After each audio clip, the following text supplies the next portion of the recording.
সারা বাংলাদেশের মূল মূল পয়েন্টগুলো আমরা ব্লকেড করে রাখবো। এভাবে করে আমাদের সারা দেশ ব্লকেড হবে।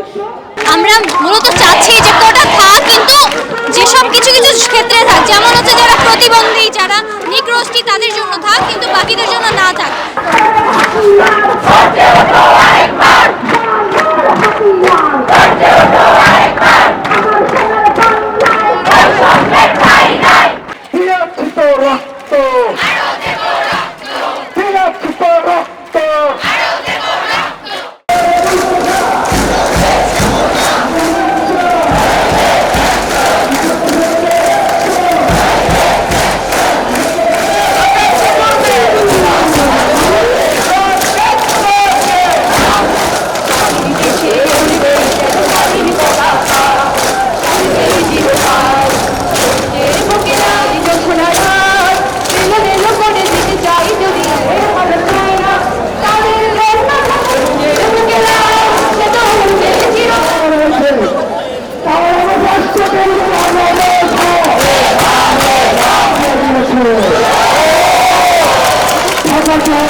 যতদিন না আদায় হচ্ছে, যতদিন না আমাদের আন্দোলন সফল হচ্ছে, ততদিন আমরা এই আন্দোলন কার্যক্রম চলমান রাখবো, চলবে। মানে বাংলা ব্লকের কর্মসূচি সবকিছুই চলতে থাকবে। রাজপথে আমাদের পড়াশোনা বাদ দিয়ে থাকতে চাই না। আমরা অবশ্যই আমাদের সেন্ট্রাল লাইব্রেরিতে আমাদের রিডিং রুমে ফেরত যেতে চাই। আমাদেরকে এই কোটার মাধ্যমে 56% কোটার মাধ্যমে এই কোটাটা আমরা একটা নিয়মতান্ত্রিকের মধ্যে আনতে চাই। আমরা সম্পূর্ণ কোটা বাতিল চাই না। কিছু ক্ষেত্রে যে কোটা প্রয়োজন, আমরা এটা 5-6% এভারেজে আসতে পারে।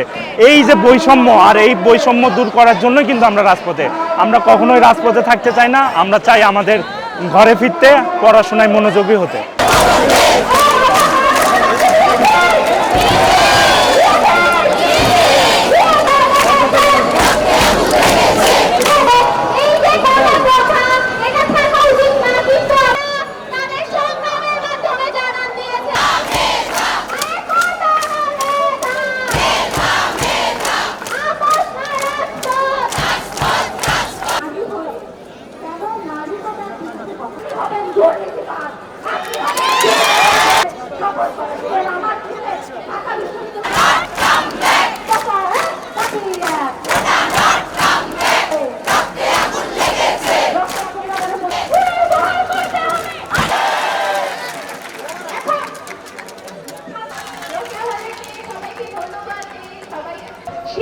সিঁধুর গেল হরিদাসীর, তোমাকে পাওয়ার জন্য স্বাধীনতা হওয়ার পরে দেখলাম রাজার ছেলে রাজা থাকবে, কৃষকের ছেলে কৃষকই থেকে যাবে, তাদের সরকারি চাকরিতে আসার কোনো ইয়া নাই। বা মেধার যেহেতু মূল্যায়ন হচ্ছে না, মেধাবীরা বাইরে চলে যাচ্ছে, তো দেশটা মেধাশূন্য হয়ে যাচ্ছে। এটা সত্যি দেশের জন্য একটা অপূরণীয় ক্ষতি মনে করি আমি। 2018 সালে আমরা যখন রাস্তায় নেমেছিলাম, তখন আমাদেরকে আশ্বাস দেওয়া হয়েছিল যে ঠিক আছে, তোমরা যেহেতু চাইছো কোটা প্রথা বাতিল করা হয়েছিল, এখন আবার পুনর্বহাল করা হচ্ছে। আমরা চাচ্ছি যে আমাদের মেধার ভিত্তিতে যাতে চাকরিতে নিয়োগ দেওয়া হয়, এবং 56% কোটা আমরা চাচ্ছি না।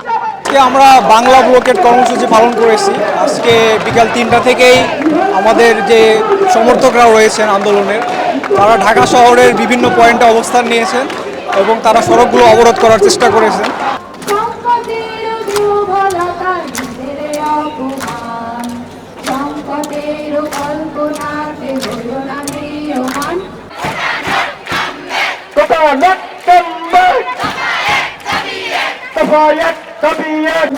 طبيعت